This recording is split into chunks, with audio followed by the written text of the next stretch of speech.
Welcome to the show. Hello, Brandon. We're so excited to have you on today. And I would like for you to just kind of introduce yourself and tell us more about you. My name's Branden Densmore. I'm a Mhm. certified spiritual coach, and I have a son, a 1.5-year-old. His name's Daniel, and I love him to death. And we're going on adventures all the time. And I also have a cat here. Nice. Always good to have an assistant. Yes, he brings me a lot of comfort, and he doesn't have a tail. Was he born like that? He's a Manx cat from the Oh, island of Man. I have two of them, brother and sister. oh yeah. Very nice. Cool. So tell us about your experience from whatever perspective you would like to start. So back in 2014, I died from a heroin overdose. And so I was in my mother's apartment. I'd been in withdrawals for 3 days. And really, I think like only an addict can really understand like what that feels like. But just picture like the worst kind of anxiety that you could ever have. And that's what I was going through. And it had been like 3 days. And I'm waiting for the guy to show up with my stuff, right? I'm looking at the clock and it's like time is standing still, and all of my anxieties are screaming at the top of their lungs, and I'm not satisfied with my life. I have major problems, self-esteem issues, self-confidence issues, worried about what people think about me. I'm not good enough. I'm not good looking enough. I'm not strong enough. I'm not intelligent enough. So like I'm wanting the stuff, but I'm also having these terrible thoughts and emotions that are going along with it. And I can't concentrate. I'm pacing back and forth in the house. And finally, the guy shows up. I pay him, he leaves. And then I do the stuff. And finally, the nightmare's over. All the Mm. stress just leaves my body. And finally, I can relax, right? After 3 days of going through this hell, finally, I can relax. Finally, the nightmare is over. And that didn't last long because I realized I was dying, right? So I'm laying on my mom's couch and it feels like I'm sinking into a hole. My breathing is getting slower. And then, bam, I'm standing next to my body, like having an out of body near death experience. Next to your body, were you aware of what was going on? Yep. So I was looking at my body. I definitely knew it was mine. I knew it was my body. And I didn't really have the thought, like, I'm dead and this is it. It wasn't weird. It wasn't strange. For some odd reason, that I was just looking at my body and I wasn't thinking, oh, this is strange. I'm standing next to my body, looking at my dead body on the couch. I was just kind of gazing at myself and I was thinking about my past and the journey that I'd been on and wondering what the point of it all was. Like, why did I even come to Earth? Yeah, here I am, 33, years old, and I'm dead. And I'd had all these experiences throughout life. And what was the point of it all? So, yeah. So was shown two things. When I'm standing there looking at my body, wondering what the point of it all was, I became aware of a presence, and it was in the room, almost like the feeling that you get when you're being watched by someone, like something's observing me, right? And then the next thing I know, I was given like two visions. I was shown the life that I could have lived had I not been dead. Super detailed, like this big long movie condensed into a second. There was no real sense of time. It was just fast and long at the same. I don't know how to explain it, but I saw every detail. And it was like after every image that I was shown of this life, that's never going to happen because you're dead. Getting married, that's not going to happen. Having a son, that's not going to happen. Achieving financial independence, that's not going to happen. But in detail, and all the people that I would have been here to support and help in life, that, oh, they're not going to have that now. They're not going to have that experience. The difference that I could have made, on and on and on. And then the second thing I was shown was the all the people that were affected by my death. So like the funeral, what my friends said, all in detail. And the part that really stands out about that is at the very end of that part of the vision, I was shown my mother. She's a Jehovah's Witness. She was out in field service, and she walks in the door and she sees her son on the couch, a corpse. And it was like my body was all discolored and I had pus coming out of my mouth. She screamed, "My baby, my little baby. Oh my God, no, my baby, my baby. No, my baby, my baby." And then she just ran over and was like cradling my head. Oh gosh. You must have been shown all this because you needed to make that decision that you needed to come back. Because other near-death experiencers, they don't see all that I've heard. And I haven't heard that story before where they're shown what they are missing out on. You had to make that decision that you had to come back. And the source God was making sure you made that decision quick. Yeah. Right. You might call it tough love. Yeah, definitely. And that's exactly what it was, I think. I had to see that stuff in order to find it within myself to overcome the addiction. And there was a purpose and a plan for why I had to go through that stuff. Now that whole experience of being addicted to heroin is being put to use in the world. Oh. You're touching so many lives by reaching out and doing videos like this too. So, what were your feelings? Did you feel judgment at all? No, there was no judgment. No judgment. It was kind of just very matter of fact. I guess there was a judgment at the very end because I heard a voice. Like after I had that experience, like seeing my mother, feeling her emotions, seeing her thoughts, that there was a voice that said, now your life is over and you wasted it. So that was Wow. like the finishing blow, like the kick in the stomach. However, I do not believe that spirit, source, God, whatever you want to call it, is judgmental. Right. Maybe God is inside of me. God knew exactly what I needed to hear. Or your higher consciousness, or you're connected to your higher consciousness at that point or something. Exactly. Did you feel that it was an option to go back? Because I'm wondering if while you're seeing all of Oh. this, your thought was that there was no option. What was your thought about that? So after I heard the voice, I was like, don't let me die. I'll do anything that's required of me to change my behavior. I'll do absolutely anything you want me to do. Just send me back. Send me back. I can't let my mother find my body on her couch. I can't be responsible for that. And just begged. And the next thing I know, I'm in my body gasping for breath. Whenever you came back to your body, a lot of people say it feels like there's an extreme emotion, there's this extreme feeling of like just being pushed back in real fast. Did you remember anything about that? No, it was just Just immediately. instantly, all of a sudden awake, gasping for breath. And then I immediately got on the phone to crisis and ended up going into a detox facility at the hospital. And I was in there for 7 days and had to learn how to tie my shoelaces again. I couldn't do anything. Spent 7 days there and then went into an intensive outpatient program for a month and then worked the steps of Alcoholics Anonymous, which kind of put me on the path of spirituality. Were you spiritual at all before all this? I was raised as a Jehovah's Witness, Mhm. and the things that they taught me in that religion, I think developed a curiosity and a fascination with religion and spirituality and different belief systems and concepts and things like that.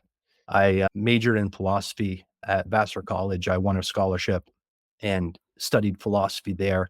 So, I mean, it's a passion Mm. and it's something I've always kind of been interested in. But after this near death experience and working the steps of Alcoholics Anonymous, it really put what I learned into practice and opened up the doors to a lot of other teachings. Do you think that it was like a pre-birth plan to have a near-death experience? Can you explain what you mean by pre-birth plan? Oh, some people say that before we come to Earth, that it's all we plan out the big milestones, the things that are going to happen, and if you're off track, sometimes you'll have a near-death experience. I definitely feel like there's a divine plan and that I've seen the future a few times, like getting glimpses of things like COVID-19, for instance. Before all that happened, I had this intuitive flash of insight that there was this emergency coming. How could we see it? And like shamans and things have been saying that the past, present, future all are really one thing and they exist. Like, Quite a paradox. Blowing to even think about it, but I've heard it so many times too. so I think that we as near death experiencers are some kind of a catalyst to help transform the world and society into something that is more loving and beneficial. I definitely believe that. I feel like that there's like a shift happening that more people are into learning about this. And we don't know why we're so drawn to it, but we all are. There's something happening in the world. Yeah, it is. I mean, it used to be taboo not that long ago. People wouldn't talk about it, but now it's all over the place. You saw your life and you saw that it could have been better. And at that same moment, I think you mentioned that you saw the ability to leverage your experience. You'll be able to go back and actually share your story like you're doing now and actually make a difference for people's lives. So that's a lot to see all in one instance. And in That's every detail. And wow. you did when you were having that experience, you did feel like you could come back and make a difference and share the story? I saw the people that I was serving and how they benefited. After each image, it was like, that's not gonna happen. So maybe you saw our faces flash in front of you, and I'm gonna have an interview with Katie and Adrian, and we're gonna share my story and change some lives. But I did hear from another video that you said you saw all these faces and all these things that were going to be in your future, but then afterwards it's like a blur and you can't Yeah. remember. But you knew you saw it at that time. Yeah. So over time, it faded, and like a dream, you have this really vivid dream, and then when you try to recall it, it gets fuzzy. It's seems like it's all still in my brain, but I can't access it. Wow. Do you ever think maybe I should get hypnotized? Maybe I should meditate? Maybe I can get some good stock tips. Exactly. No, not really. I feel like if we knew the future, it would kind of take the fun out of the game. I'm still striving, I'm still growing as a person. If I knew all the answers, that would kind of make that irrelevant. I enjoy the challenge. So that's where I sit with that. Yeah.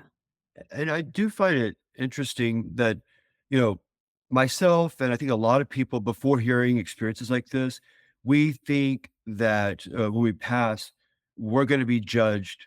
And really, like I think you mentioned earlier, that just comes down to our own perspective. It sounds like from us meeting with people who have shared their experiences like yours, like this divine being will show up and it feels from what it sounds like there's no judgment coming from the divine being. It's just your own judgment of yourself. And I feel like judgment is kind of a human thing, and Mhm. it's almost a survival mechanism. And I had incidentally, like a year or two after I had this near death experience, I had a spiritual experience after working the steps of Alcoholics Anonymous. And a lot of people don't know this, but the end result, the goal of Alcoholics Anonymous is to give somebody a spiritual awakening. And the creator of the program, Alcoholics Anonymous, had a visitation by a white light, came into his room, and but there's all kinds of different spiritual experiences that people in these recovery programs are having, and really that's the goal of these programs. I had this visitation. I was in the shower. I had been having a hard time in my life. I was praying for an answer and some help, and I'm taking a shower, and something comes through the ceiling, like a light, but I couldn't see it with my physical eyes. It was just like this radiance, like an energy. And I felt this intense love and appreciation, and it penetrated me like every cell in my body. And I started having all of these thoughts like, I'm not good enough to have this visitation, first of all. And I don't deserve to be in the presence of such a radiant being. And it was like it saw all of these thoughts and feelings that I had, and of my past, things that I had done, mistakes that I had made. It could care less. Mhm. It was unconditional acceptance, unconditional love, unconditional caring about me. I think that that's what source is. Did it those feelings last, or was it when it left, how did you feel and how long did that feeling last after that? It felt really good. It was the first time in my life that I'd really felt anything like that. The feeling lasted for days. And even now, like, it gave me the strength to continue on. And it also allowed me to That come moment. closer to myself, Mhm. like not judging myself for things, not judging others. That there's something in us of value that goes way beyond our judgments. so in an instant, you went from feeling that you were not deserving of that radiant energy. And then it sounded like that changed very quickly when you realized that it was, I guess you felt like you did deserve it and there was no judgment. I guess maybe that's it. Where we feel like a lot of times that we're being judged and maybe we should stop feeling that way as much and just try to live our best lives and Mm. serve and provide some value. Serve. Mhm. And we when can you say more about that? Well, I had a friend who passed recently, one of the things that his wife shared after he passed was that he always wondered if God would approve the way he lived. There's a lot of judgmental type sayings. It just feels like we only have so much energy, and it's better if we use this energy to serve rather than to be worried about being judged. I mean, I guess Mhm. there's a good part of that is like we should be our best, we should be good people. I guess that might be a good aspect of feeling that way. But I feel like sometimes we get a little too caught up into the thought of we're going to be judged when really be the best person you can. Serve, try to provide value in the world, Mhm. I guess, is what we should all strive to do. Mhm. That's really remarkable. So, like, with the being judged by God, like, does he approve of my life? You said maybe it's more like cause and effect. So instead of like, oh, you're good, you've lived a good lifestyle, or you've lived a bad lifestyle, or you're a good person, you're a bad person, that it's the things that we do are more or less beneficial. Like Yeah. you do something and then it has an effect, right? Yeah, So more logical way to think about it, just cause and effect. Mhm. right, and my decisions and what I had done and how I thought and felt led to my heroin addiction, right? Which so it's cause and effect. I wasn't being judged for it, but I didn't have any money in the bank, right? Cause and effect. Right. Um, And you were allowed to see the impact on others Yes. much more clearly than it sounds like you were able to see before. Mm. yeah, I was kind of And oblivious to how my behavior and actions affect others. yeah, that was like a lesson in a moment how your mother would be affected and the people around you. And you probably never thought about that because of the addiction. The addiction was definitely running the show. Yeah. And so afterward, was it a long process fighting the addiction after you came back? Or It were was you it was a couple years going through the steps. I had a lot of junk on the inside. I was, sexually molested when I was a kid. I had to deal with that. Bullied in school, had to deal with on and on, the different experiences that we have that are traumatic or hurt us in some way. All of that had to be dealt with. Lots of fears about things, fear of what other people think of me, fear, that I'm gonna die and my mother's not gonna be proud of me. All of that had to be dealt with. Took a yeah, I while. bet. As you came back, I'm sure you were empowered to feel like you could take these on, but I'm sure that journey was still challenging. So, as these different thoughts and memories and the trauma came up, how did you? It sounds like you were able to leverage this experience and it gave you the power or the feeling of, I can move past this. Is that accurate? Yeah, and I knew that if I didn't, I was gonna die. So it was like the stakes were high. I had to find another way to live and a solution, and the beginning of that was really AA. Right, exactly. Had to give you some power. Yes. And I heard that you didn't wanna take the medicine that they tried to give you in rehab because that's an opioid, I guess, and it's like a replacement to get you off the opioids, right? And you're like, "If I take it, I'll just be addicted again." You wanted to do it cold turkey. Yeah, it was cold turkey. I was in my bed, sweating bullets, and that was hard. In that moment, he offered me opiate replacement therapy. I'm not a doctor. I don't have medical training, so I'm just some guy talking about his experience, but he said, "Yeah, we have this. It will help you feel better." And I knew what it was. And I said, "No, thank you." And he said, "Brandon, you really need to think about this. Like over 95% of people with, an addiction like yours will relapse and they'll go back to the drugs, and that's what happens." And I was just like, "No, no, thank you."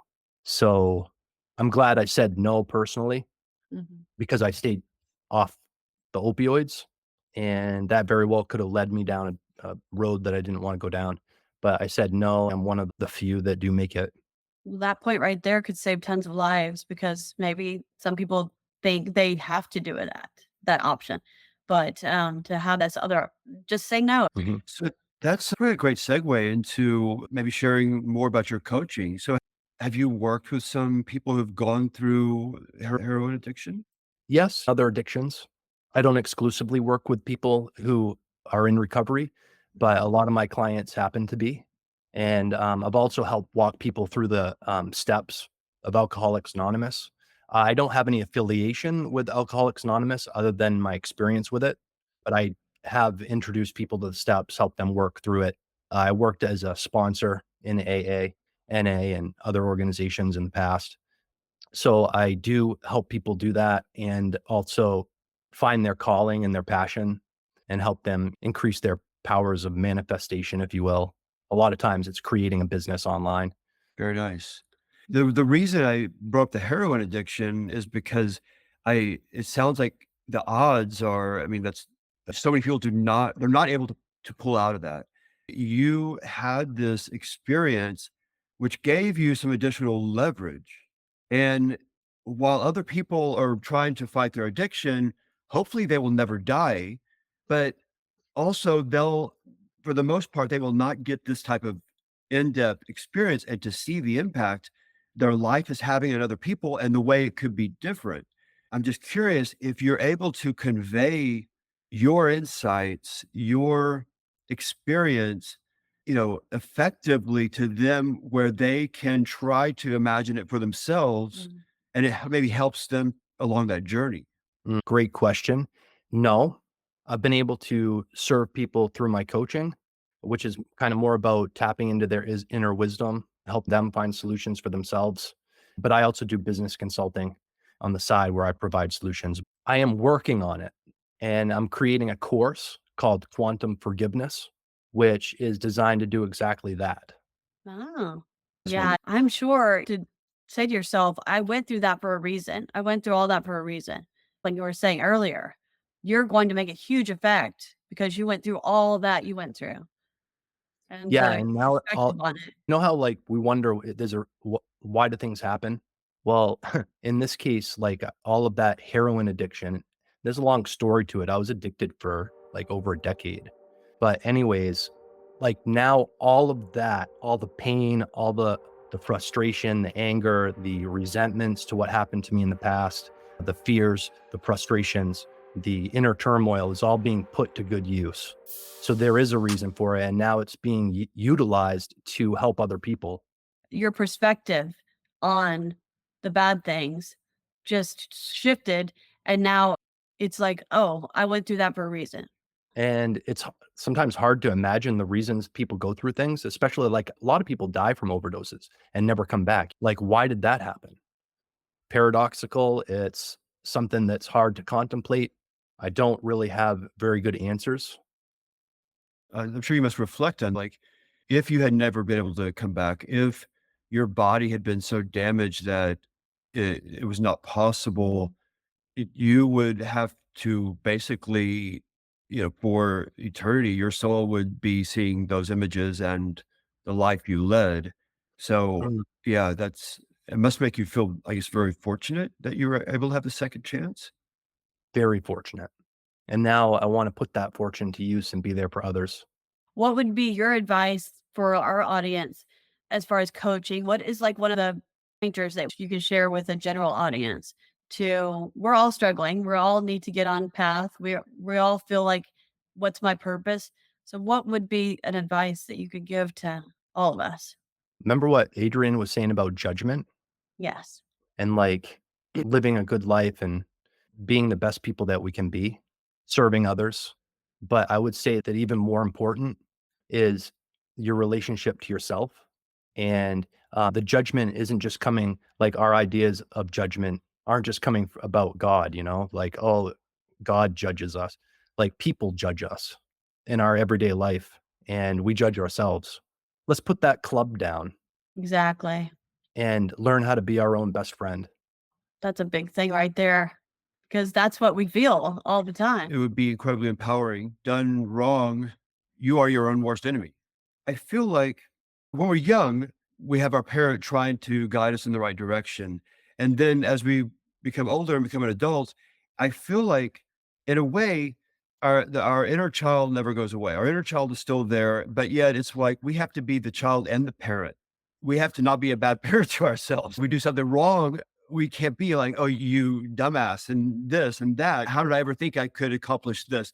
We have to be nurturing to ourselves. We have to be our own best friend. We have to be that nurturing parent it helps me to kind of think of that analogy of I'm the child and the parent, and the parent needs to take care of the child inside me. Maybe Uh, like your higher consciousness is your parent, and sometimes we don't tap into the higher consciousness. That is the biggest lesson, to not to be judgmental of ourselves. To develop a relationship with yourself that is out of respect, Oh, not allowing judgments of others to become your inner voice. exactly. I like that.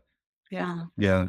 I think we could all think of probably somebody in our life who they maybe make mistakes and they just keep going. They just pick up and keep going. I have a tendency to try to be a perfectionist. And so I'm trying to get everything just right. If I don't get it just right, then I'm being critical of myself. But when I see people that are just like, they fall down, they get up, they fall down, they get up. And I admire that because I sometimes look at that and I'm thinking, I would just be so critical of myself if I just felt like that, but they just keep going. And so it's like what you just described. It's almost like they're not judging of themselves. They're just like, all right, what can I learn from this? And let me just keep going. Yeah. Tenacity. Yeah. I think sometimes Carefully. people are like, maybe parents tell you not to be egotistical, not to, so then we become the opposite. It's interesting how these things develop. Like, what kind of world do we want to create? Yeah. It starts with the relationship with yourself. That's the core. So if you can improve and become aware of and be conscious of your relationship with yourself, it's like you're putting yourself in touch with a center place. Like there's part of us, we were talking earlier about like spirit being inside of us. You mentioned our higher consciousness. Like there's something that kind of transcends good and evil, right and wrong. Learn just tapping into that and continually improving, like you said, being tenacious, increasing our awareness. A lot of times we don't even know how critical we are of ourselves. Cause and effect. We don't have to judge ourselves or others. We can put that club down. It's okay. But it's kind of like being judgmental is kind of a survival mechanism. So is fear. So is resentment, programmed into us genetically. But we are moving into a new future. Like you said, survival mechanism from years gone by where we were trying to survive. And so we got to put this person into a category that means that we need to be cautious or whatever. But I do think that what you're saying is very powerful, that it's just like the awareness that those feelings are there, why they're there, and that we don't have to be judging, especially of ourselves so much. We just, if we come from an aspect of learning, that will help us. Mm. Yeah. Like the infant. Who was it? Jesus said that become as little children. The curiosity, the wonder, the excitement. They're not judging other people. Just simplifying ourselves. Like we don't have to do that. And we can be okay not doing it. And we don't have to waste our energy on it. Yeah, There's more they seem there's like such simple concepts, but then they once you hear it, you're like, "Oh, I haven't been doing that," or "I haven't been loving myself enough," or "I've been too judgmental." To be authentic was the number one lesson he learned from going to heaven. I was like, "What? That seems so simple." Here's me, and I'm not perfect, and here's my flaws, But we're but I'm going to do what I can made this way for a to make a reason. difference. Yeah, and we're not supposed to pretend to be someone else because God wants you he made you to be. and what kind of world do we want to create? Exactly. What To kind be of the person that would make a change. how would I talk if I lived in a future that where war didn't exist? How would I have to be talking to myself? That's great. Yeah. Yeah. Who would I have to be for this to be the situation? Yeah. You kind of look at it from different perspectives or different angles. I like that. Mhm. Great conversation. Can you tell us where we can find more information about you? Sure. The best way to contact me is Gmail, Coach Branden Densmore at Gmail. And we can include that as well in the Yes, description. for sure. So I'm Yeah. open to conversations. Reach out to me. If you're interested in coaching services, let me know. If you got something you're going through, want to discuss it with me, I do have complimentary sessions available. That's great. Thank you so much for your time today. Thank you for sharing Yeah. your experience with the world. Yeah. I'm Thanks so sure. much for having me and doing what you're doing. And it was absolutely my pleasure to be here. We've learned so much. Thank you. Bye bye. Okay. Talk to you Okay. later. Bye bye.